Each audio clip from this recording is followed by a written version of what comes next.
ఈశ్వరీం భవతి శతమితి శతం దీర్ఘమాయుః.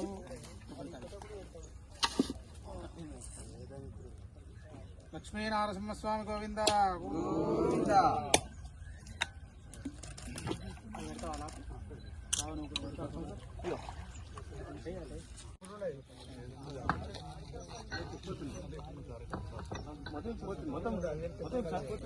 తర్వాత మళ్ళీ మా ప్రభుత్వం వచ్చిన తర్వాత గౌరవ ముఖ్యమంత్రి అప్పటి ముఖ్యమంత్రి కేసీఆర్ గారు అన్ని గ్రామాలల్లో చెరువులు అన్ని తావాల లెక్క అయినాయి. వాటిని పూడిక తీయాలి, కట్టలు బాగు చేయాలి, భూములు బాగు చేయాలని చెప్పి ఒక మంచి కార్యక్రమం పెట్టి దాంట్లో ఉన్న మట్టి కూడా సిల్టును తీసుకుపోయి పొలాలకు వేసుకుంటే మంచి సారవంతమైన మరి పొలాలు కూడా మంచి పంటలు పండుతాయి, భూములు సారవంతంగా ఉంటాయని చెప్పి మరి దాదాపు 8-10 సంవత్సరాలు మరి ఆ ప్రోగ్రాం నడిచింది. మరి ఈ ప్రభుత్వం వచ్చిన తర్వాత మిషన్ కాకతీయ అనేది నామరూపాలు లేకుండా కూడా చేసింది. అసలు దాని గురించి పట్టించుకునే అదుర్లేడు.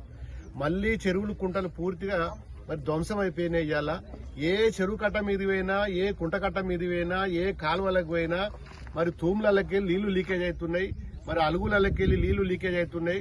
మరి సర్కార్ తుమ్మలతోటి, పిచ్చి తుమ్మలతోటి చెరువు కట్టలు మొత్తం కూడా చెరువు కట్టల మీద నడిచే పరిస్థితి లేకుండా అయిపోయింది. ఇవాళ గతంలో చెరువు కట్టల మీద శుభ్రంగా చేసి ఈత చెట్లు పెట్టి మా గౌడ సోదరులకు మరి కళ్ళు గీసుకోవచ్చు, మరి ఉపాధి కలుగుతుంది అని చెప్పి గతంలో మరి బీఆర్ఎస్ పార్టీ ఉన్నప్పుడు కొన్ని వందల వేల కుటుంబాలకు ఈత చెట్ల ద్వారా అప్పుడు ఎట్లా ఈత చెట్లు ఇప్పుడు కళ్ళు గీసుకొని అమ్ముకుంటున్నారు. ఊర్లలో కూడా అందరికి రెవెన్యూ వస్తున్నది.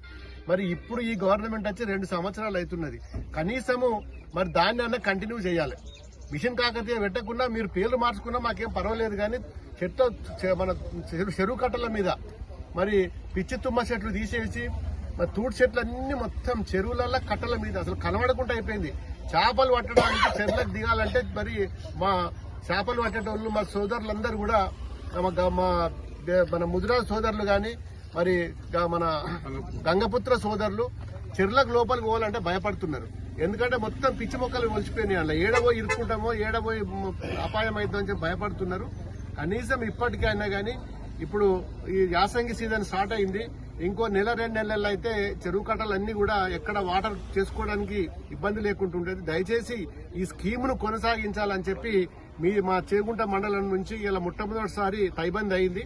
మరి కొండాపూర్ మండలంలో చేగుంట మండలంలో కొండాపూర్ గ్రామంలో తైబంది కార్యక్రమాన్ని ఇక్కడ నుంచి ప్రారంభోత్సవం చేసుకున్నాము. ఈ మండలంలోనే పెద్ద చెరువు ఇది. మరి ఈ చెరువుల మరి ఇప్పటిదాకా అధికారులు కూడా వచ్చిండ్రు. మరి అంత మొత్తం తిరిగినాము. ఎక్కడెక్కడ ఏం తూముల లీకేజ్ ఉన్నాయి, ఇవన్నీ చేయాలని చెప్పి ప్రభుత్వానికి విన్నవిస్తూ ఆ మిషన్ కాకతీయను కంటిన్యూ చేయాలని చెప్పి నా తరఫున ప్రభుత్వాన్ని కూడా కోరుతున్నా.